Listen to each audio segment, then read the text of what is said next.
Bonjour tout le monde, aujourd'hui je vous retrouve pour une vidéo vraiment différente. Je me sens inspiré à la faire parce que j'ai envie d'exprimer certaines choses. Il y a des choses que j'ai dans l'arrière de mon crâne depuis pas mal de temps, depuis le temps que j'ai commencé ma chaîne YouTube. Cette vidéo, c'est pas du tout une guidance ou quoi que ce soit. C'est vraiment une vidéo, je pense que j'ai jamais fait de vidéo comme ça depuis que j'ai commencé ma chaîne. J'ai envie d'être plus authentique et j'ai quelque part envie de vous exprimer des choses parce qu'il y a des choses qui me pèsent un petit peu. Je vous cache pas que cette vidéo, je la fais surtout pour moi.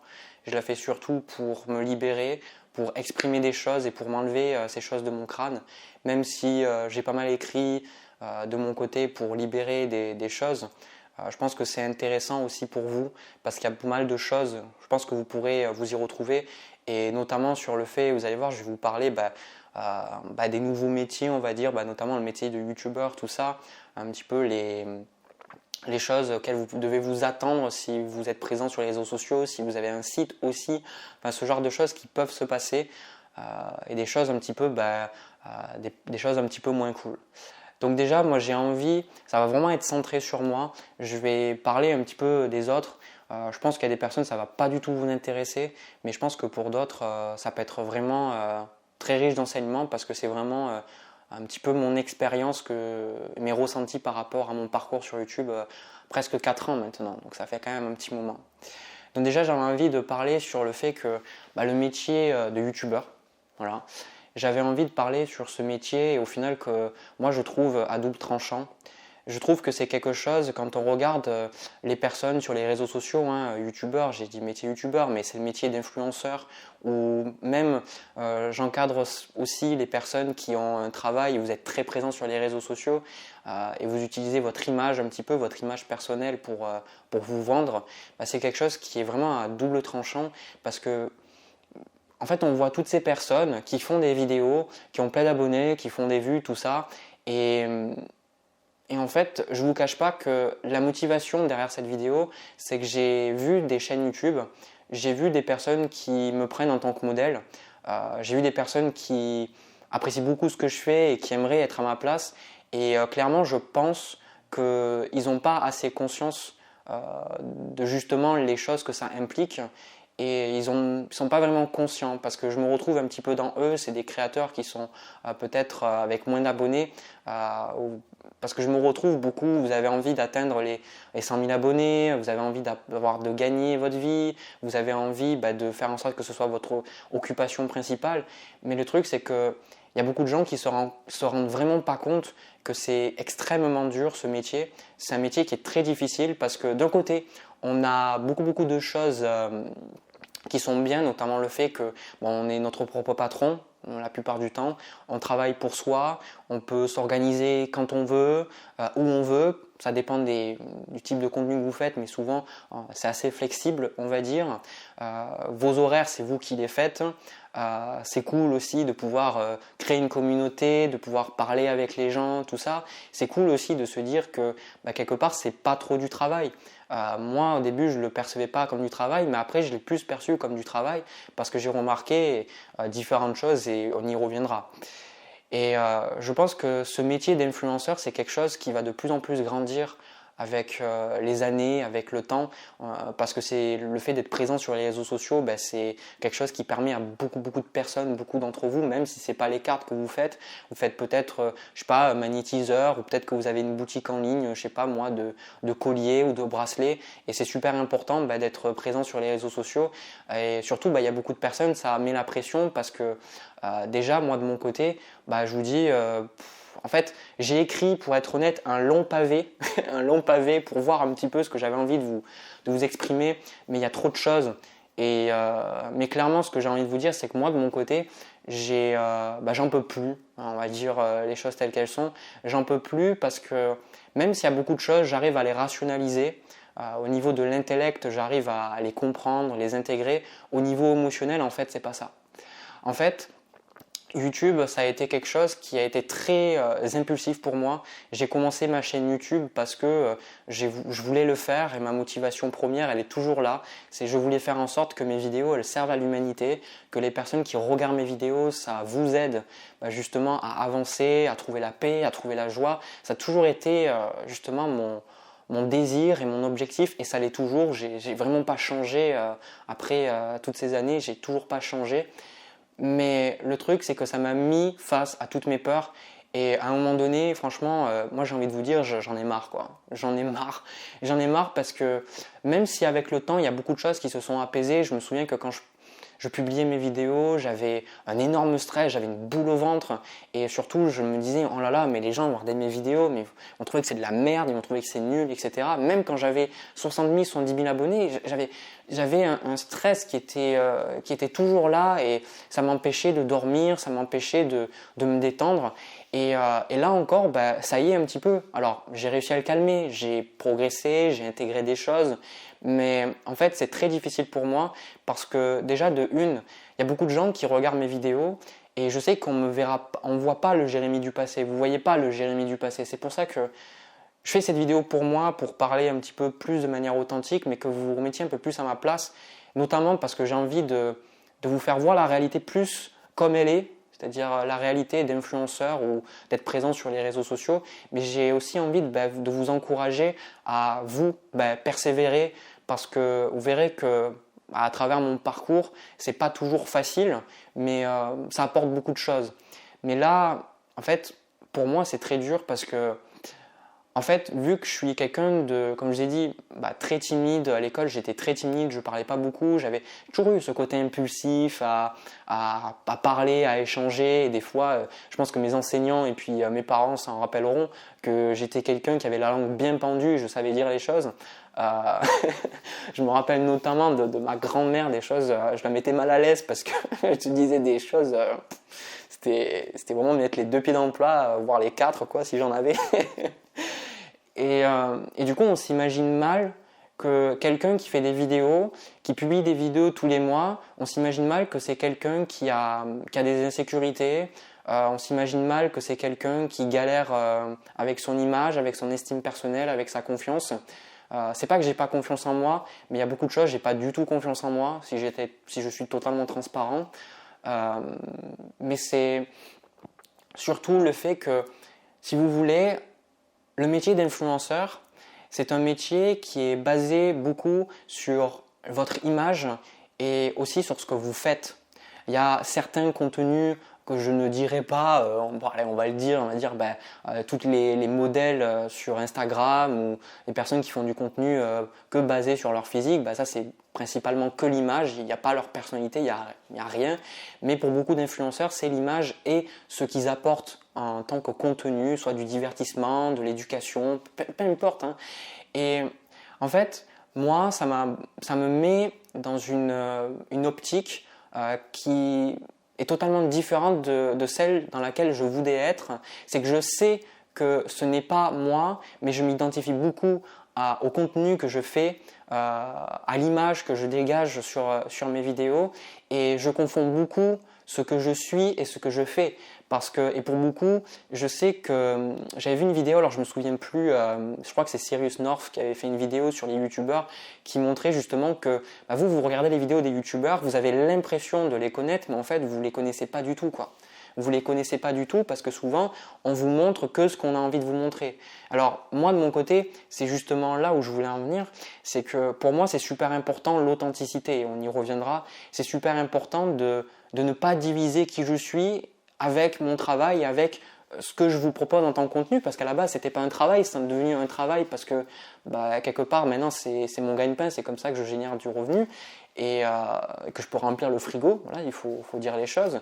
Et en fait, ça crée une pression énorme parce que dans beaucoup de travail que vous faites, et je pense que dans beaucoup de travail, on va surtout baser vos compétences, on va baser votre salaire ou sur la façon dont on va vous rémunérer, sur vos compétences relationnelles avec le client ou avec une équipe. On va aussi baser aussi sur vos capacités émotionnelles ou vos capacités techniques aussi, dans des boulots qui sont beaucoup plus techniques, ingénieur, architecte, peu importe. Et l'image est bien là, hein, bien évidemment, l'image est là.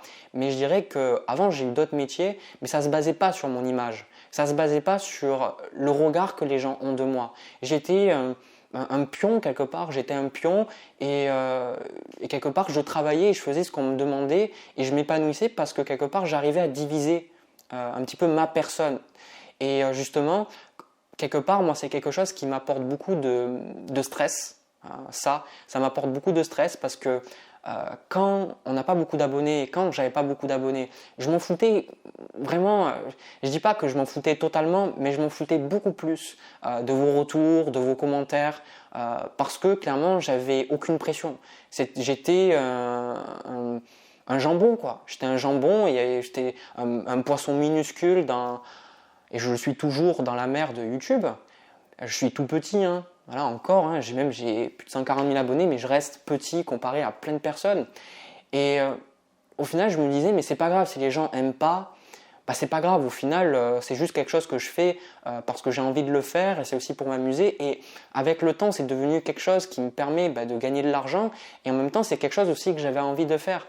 Et je pense que beaucoup de personnes qui sont créatifs, quand vous voulez faire en sorte que ce métier créatif devienne quelque chose qui est un gagne-pain, qui devienne vraiment votre travail, c'est très très difficile justement de gérer. Il y a beaucoup de personnes qui n'y arrivent pas parce qu'après il y a le syndrome de page blanche justement parce qu'on n'arrive plus à créer ce contenu parce qu'on est paralysé. Et moi je pense que je suis paralysé. Il y a plein de vidéos que je vais vous présenter. Il y a plein de vidéos sur les cartes du tarot que j'ai fait mais que je ne publie pas parce que je pense que c'est pas assez bien, parce que j'ai peur du regard, parce que j'ai peur de pas assez bien faire, j'ai peur quand on a un métier qui est concret, hein, c'est l'illusion de la sécurité elle est plus grande parce que du jour au lendemain vous pouvez quand même perdre votre travail, mais je trouve que pour un métier qui est présent sur quelque chose comme les réseaux sociaux, internet, moi qui suis quelqu'un de déjà perché, ça me donne pas ce sentiment de sécurité parfois et j'ai la sensation que à des moments, si je publie du contenu qui ne vous correspond pas, qui ne vous plaît pas, je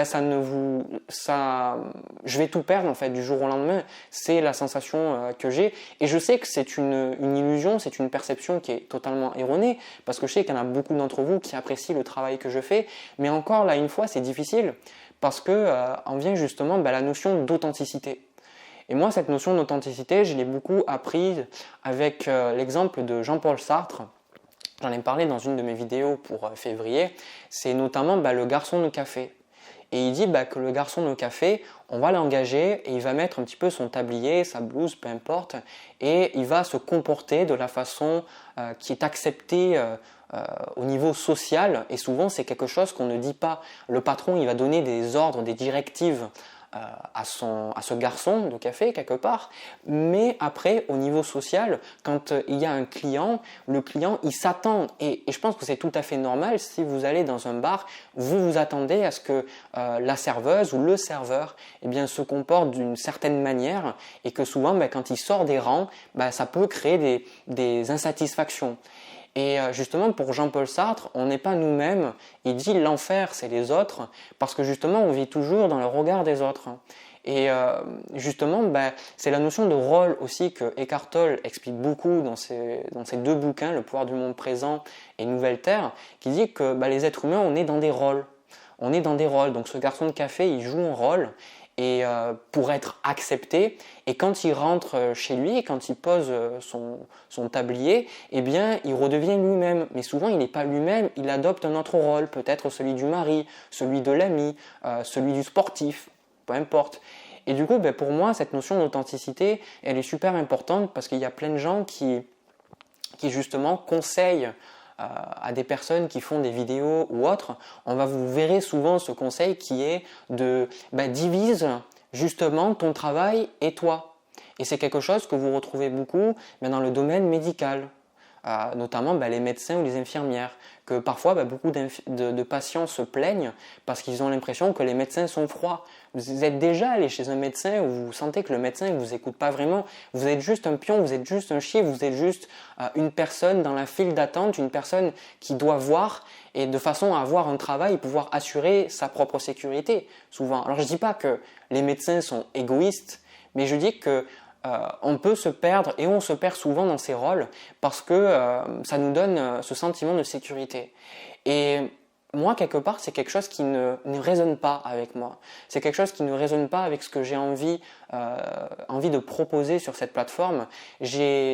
Pour ceux qui me regardent depuis un long moment, j'ai toujours voulu vous proposer la version la plus authentique de moi-même. J'ai toujours voulu vous proposer du contenu authentique et cette version authentique, elle a toujours été quelque part challengée face aux autres commentaires et parfois même la version authentique, ce que je pense être authentique au final c'est encore parfois un mensonge, des croyances, hein, c'est l'ego, d'accord? Des fois on lâche un masque, on en prend un autre, mais ce que je veux dire c'est que vous voyez, avec cette pression de faire des revenus, quelque part de travailler, tout ça, etc.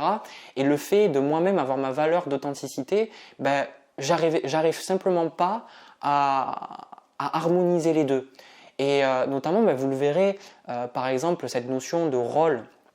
Par exemple, aussi l'infirmière on le retrouve et je pense que c'est sain, mais à mon avis, l'humanité a besoin d'aller au-delà de ça. C'est que pour beaucoup d'infirmières ou de personnes qui travaillent dans le médical, pour éviter de se faire polluer de se faire polluer tout simplement, on leur conseille en fait de mettre cette distance, de considérer la personne comme un patient. Parce que sinon, si on la considère comme un être humain, on va voir une personne souffrir, l'infirmière va voir un patient souffrir et ça va la faire souffrir aussi. Donc il y a des personnes, c'est une question de survie aussi dans ces métiers-là et je comprends, d'accord? Je comprends. Mais il y a aussi beaucoup de thérapeutes, d'infirmières et je sais qu'il y en a beaucoup parmi vous qui font ce métier-là ou de médecins. Et vous avez envie de sortir de ces rôles, vous n'avez plus envie d'être perçu comme infirmière, patient ou alors par exemple serveur et puis client. Vous avez envie de voir le côté humain et moi voilà ce que j'ai envie de voir. Et je pense que ce côté harmoniser nos valeurs internes, harmoniser ce qui est important pour nous et en même temps, s'harmoniser avec le monde extérieur, c'est vraiment quelque chose de difficile. Parce que peut-être que ce que je vous dis, vous avez du mal à le comprendre parce que c'est ce que je me suis dit. Mais au final, beaucoup d'entre vous, je pense que vous pouvez comprendre ces choses-là. Parce que avec le confinement, il y a eu beaucoup le télétravail et vous avez pu comprendre, vous avez pu intégrer avec l'expérience que c'est très dur de mélanger la vie professionnelle et la vie privée. Et la vie amicale et personnelle, hein. Tout simplement, c'est différents secteurs de notre vie. Et donc ce métier pour moi, c'est un métier qui prend tout. C'est un métier où c'est tout ou rien. Et j'ai toujours décidé de faire ça. Et je pense que je déciderai toujours de faire ça parce que ma vision de la vie, en tout cas ça reste ma vision. Je sais que les gens n'ont pas la même vision que moi. C'est une vision d'éveil, c'est une vision de dépouillement. J'ai pu voir que dans ma vie, notamment quand j'étais adolescent et même jeune adulte, alors il y a des gens qui vont me dire ouais mais Jérémy t'es un pékélé comme on dirait dans le sud, t'es un petit gosse quoi. C'est vrai, j'ai que 27 ans, mais pour moi le fait quand j'avais 18 ans, c'était quand même il y a 10 ans et pour moi par rapport à mes perceptions, c'était quand même quelque chose qui est très loin et j'ai beaucoup évolué. Et je me rends compte qu'à ces moments-là, j'étais beaucoup dans mes croyances, dans mes jugements, j'acceptais beaucoup des choses comme vraies, je faisais souvent comme si je savais alors qu'en fait je ne savais pas du tout et je m'enfermais moi-même dans des émotions négatives, dans des souffrances, dans des jugements parce que c'est ce qu'on m'avait donné, c'est parce que c'est ce que mes parents m'ont donné, parce que c'est ce que la société pense et en fait quelque part, moi j'en ai eu marre de ça, j'en ai eu marre et c'est pour ça que j'ai décidé d'entreprendre ce chemin de découverte personnelle, ce chemin où je suis capable de mettre le doigt sur ma véritable nature. Et il y a eu des moments où j'ai eu vraiment des ouvertures où je me rends compte que ce qu'on est, ou en tout cas ce que je suis, je parle pour moi, je ne connais pas les autres, ça dépasse vraiment l'intellect, ça dépasse les croyances qu'on pense, ça dépasse le mental. Je pense qu'on est ignorant, hein, pour les bouddhistes, on est ignorant, c'est l'ignorance qui fait qu'on n'est pas capable de voir les choses telles qu'elles sont, on les voit toujours à travers nos filtres. Et au final, je me suis dit que j'avais j'avais envie de me dépouiller. Mais voilà, le problème c'est que ce dépouillement, le fait d'être authentique, le fait de vivre en accord avec mes valeurs et le fait d'être toujours humain, d'avoir mes propres limites, c'est que sur le papier, je sais que je ne peux pas contrôler les réactions des autres. Je ne peux pas contrôler l'avis que vous allez avoir de moi à travers mes vidéos. Je peux peut-être influencer, mais au final, je peux par exemple vous faire un fuck à la caméra et vous allez vous dire bah, ce mec il est totalement impoli. Mais après, la responsabilité, c'est-à-dire la responsabilité qui est en vous de déterminer votre jugement sur moi, ça va être vous-même. Parce qu'il y a des personnes, ils vont voir au-delà, justement que parfois, des fois je dis des insultes ou autres, ils vont voir au-delà de ça et d'autres personnes ne vont pas voir du tout au-delà parce que ça dépend de la perception de chacun. Ça, je le sais. Ça, j'en suis conscient. Je suis conscient aussi que je ne peux pas être parfait, que j'ai mes failles et que parfois je ne peux pas être au top du top de la forme, mais ces failles et ces incapacités quelque part à être aussi bon que je le voudrais, ça me met dans des états émotionnels pas possibles. Il y a des fois, j'ai tourné des vidéos, notamment pour être totalement honnête avec vous, être transparent, la vidéo que j'ai fait du signe du lion et de la Vierge pour le mois de février 2022, c'est des vidéos, je me suis levé le matin et j'étais dans un état émotionnel, j'avais fait des rêves complètement impossibles quoi. Et je sais que émotionnellement j'étais bloqué. J'avais comme ce blocage qui faisait que j'étais incapable de m'exprimer et je me sentais muet. Muet et puis surtout, comment dire ça, comme quand des fois on vous donne des cachets pour anesthésier la douleur, c'était anesthésier mes émotions. Et je me disais, mais Jérémy, tu fais cette vidéo, mais pour qui tu te prends en fait? Tu vas faire des vidéos, tu vas vouloir guider les gens, et regarde-toi, t'es qu'une grosse merde, t'es même pas capable de gérer tes émotions là. Et je sais, il y a une partie, c'est mon ombre qui dit ça, mais j'ai une partie bienveillante qui me dit, mais Jérémy, tu peux pas être toujours au top de la forme, tu peux pas toujours être super bien, c'est comme ça, mais je n'arrive pas à l'accepter. Et le fait de travailler sur YouTube, ça m'a mis face quelque part à mes plus grandes peurs, mes peurs du rejet, mes peurs de l'abandon. Et des fois, je lis des commentaires et je sais que je ne peux pas avoir que des commentaires positifs. Mais quand je prends du recul et que je regarde les autres créateurs de contenu, les gros YouTubeurs qu'on trouve sur YouTube, il y a Squeezie, PewDiePie, pour n'en nommer que ceux-là, eux, je pense aussi qu'ils ont été critiqués, mais quelque part, je pense qu'en moi, il y avait ce truc, je me disais, moi, Jérémy Beck, je vais être apprécié de tout le monde. Moi, Jérémy Beck, je vais être aimé de tout le monde et je vais faire des vidéos parfaites.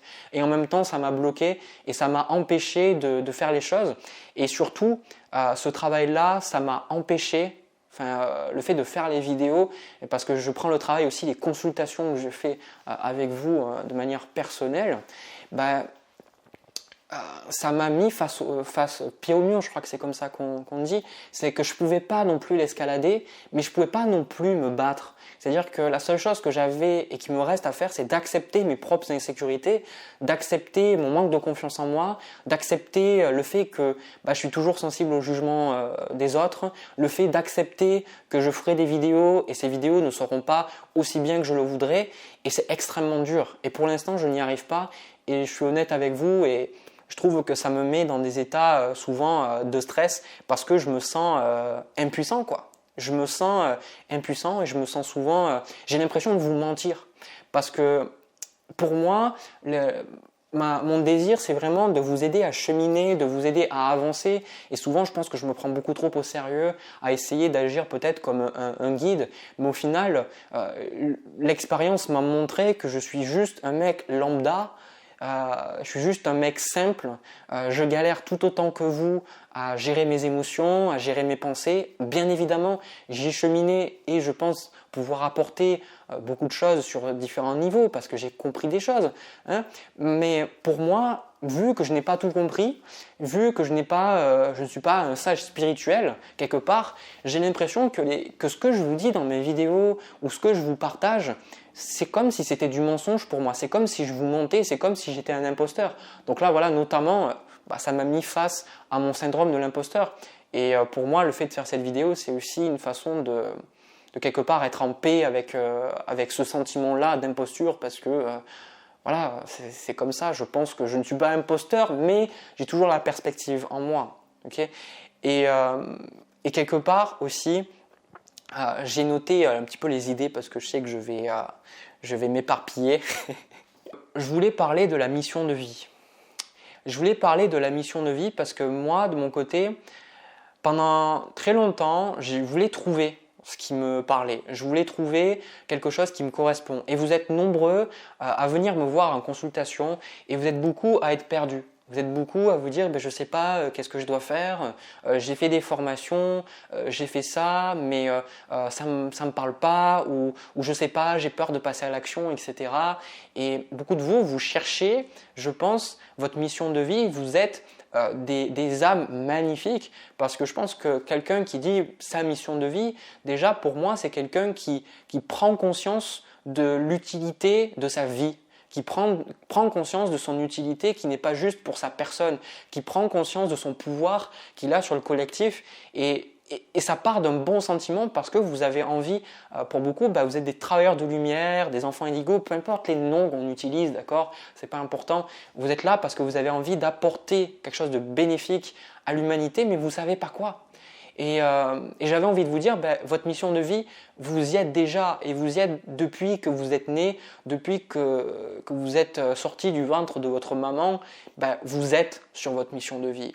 Et vous êtes justement là à apprendre des choses, à intégrer.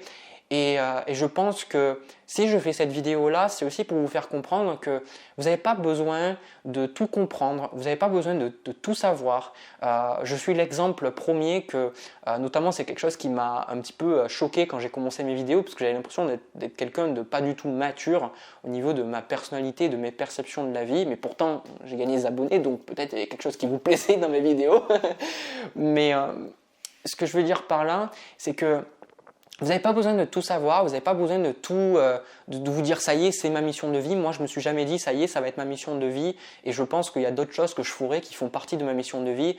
Et surtout, j'ai envie de vous mettre aussi face à une certaine réalité, c'est que pour beaucoup, dans les enseignements bouddhistes, un peu spirituels, on vous dit qu'il ne faut pas demander l'éveil consciemment.